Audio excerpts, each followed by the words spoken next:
Pourquoi tu retrouves les mêmes dynamiques dans ta relation amoureuse ou dans certaines de tes relations amicales que la dynamique que tu retrouvais avec tes parents? Allô, moi c'est Chloé, je suis thérapeute en décodage des mémoires cellulaires et je t'aide à mettre du sens sur tous tes programmes et conditionnements inconscients. Il faut comprendre c'est quoi la fréquence primordiale. En fait, quand tu as grandi en tant qu'enfant, l'enfant il comprend les choses beaucoup en termes d'énergie et de fréquence. Au début, il ne se voit même pas vraiment séparé de la mère.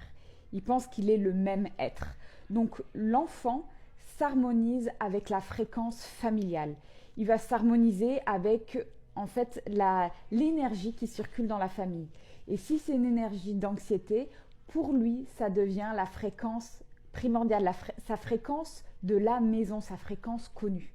Si cette fréquence est reliée à la violence, c'est connu. C'est connu dans le sens où son cerveau va se construire avec ça. Fait qu'il connaît les dynamiques. Il y a un bourreau, il y a une victime, il y a de la violence, ça se passe comme ça. Fait que je connais les paramètres et je sais comment gérer, je sais comment me mouvoir dans cet environnement. C'est connu. Donc si c'est connu, c'est sécure. Et quelque part, le cerveau déteste l'inconnu. Il déteste les paramètres qu'il ne peut pas contrôler parce que sa job, son travail, c'est de te mettre en sécurité. Fait que si il n'est pas sûr que tu es en sécurité, il va t'amener, te connecter à des personnes qui vont en fait avoir cette fréquence qu'il connaît. C'est pour ça que tu vas trouver, peut-être qu'en fait la fréquence connue du foyer, tu vas te le trouver avec ton boss, peut-être que tu vas le trouver avec une dynamique de ton postier que tu vas avoir un jour, avec ton partenaire, avec ta meilleure amie. Mais en fait, il va aller énergétiquement vers des gens qui ont cette fréquence connue.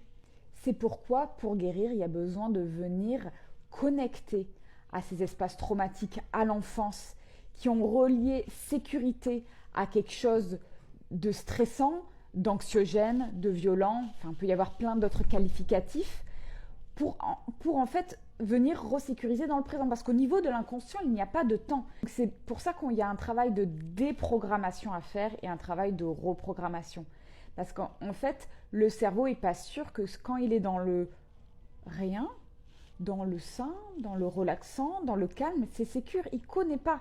Et qu'en fait, il y a besoin aussi de venir reconstruire un espace de sécurité dans ce qui est calme, ce qui est lent et ce qui est paisible.